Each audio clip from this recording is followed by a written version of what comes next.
तुम किसको ईश्वर मानते हो? हम विष्णु को ईश्वर मानते हैं। अच्छा, इसका क्या सबूत है कि विष्णु ही ईश्वर है? हमारे वेद, पुराण और ग्रंथों में लिखा है कि विष्णु ही ईश्वर है। ये तो तुम्हारे धर्म की किताबें हैं और इन्हें तो तुम मानते हो। बाकी दुनिया क्यों माने कि विष्णु ही ईश्वर है?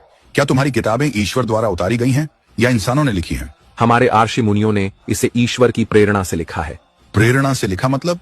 क्या वो किताबें सीधे आसमान से उतरी या सिर्फ राशियों की कल्पना थी? क्योंकि अगर इंसानों ने लिखा है तो उसमें गलती और बदलाव का खतरा हमेशा रहेगा। जैसे महाभारत पहले 8,800 श्लोक की थी, लेकिन अब उसमें 1,00,000 श्लोक हैं। तो क्या हम ये मान लें कि तुम्हारी किताबें भी बदलाव और मिलावट का शिकार हो चुकी हैं और लोगों ने अपने मन की बात उसमें डाल दी है, तो अब उससे कोई सही बात निकालना इलॉजिकल है? लेकिन हमारे शास्त्रों में विष्णु को ही परमेश्वर बताया गया है।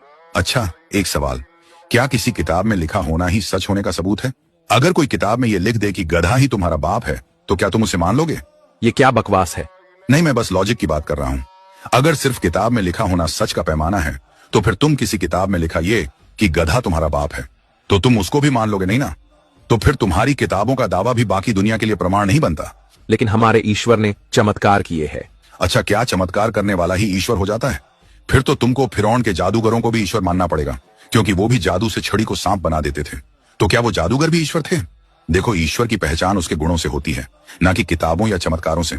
सच्चा ईश्वर वो है जो हर जगह मौजूद हो, जिसे किसी ने पैदा न किया हो, जो कभी ना मरे, जो किसी रूप का मोहताज ना हो। अब बताओ, क्या विष्णु हर जगह मौजूद है? क्या विष्णु को किसी ने पैदा नहीं किया? क्या विष्णु कभी नहीं मरते? अगर विष्णु अमर हैं, तो महाभारत में विष्णु अवतार कृष्ण की मृत्यु क्यों हुई? क्या ईश्वर मर सकता है? अवतार तो बस एक रूप था, असली विष्णु अमर है।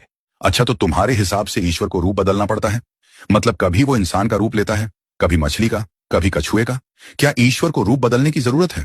अगर उसे रूप बदलना पड़े तो इसका मतलब वो पहले वाले रूप में कमजोर था। क्या ईश्वर कमजोर हो सकता है? सच्चा ईश्वर तो हर रूप में मुकम्मल होता है, उसे रूप बदलने की क्या जरूरत है? देखो, असली ईश्वर वो है जो रूप बदलने का मोहताज ना हो, बल्कि हमेशा एक जैसा रहे। और वही सच्चा ईश्वर है जिसे हम अल्लाह कहते हैं। कुल हुवल्लाहु अहद, अल्लाहु समद, लम यलिद वलम यूलद, वलम यकुल लहु कुफुवन अहद। अल्लाह एक है, वो बेनियाज है, न वो पैदा हुआ और न उसने किसी को पैदा किया, और उसका कोई हमपाया नहीं। देखो, तुम्हारी किताबें इंसानों द्वारा लिखी गई हैं, इसलिए उसमें बदलाव और गलती का खतरा है। लेकिन कुरान अल्लाह का सीधा कलाम है और आज तक बिना किसी बदलाव के सुरक्षित है।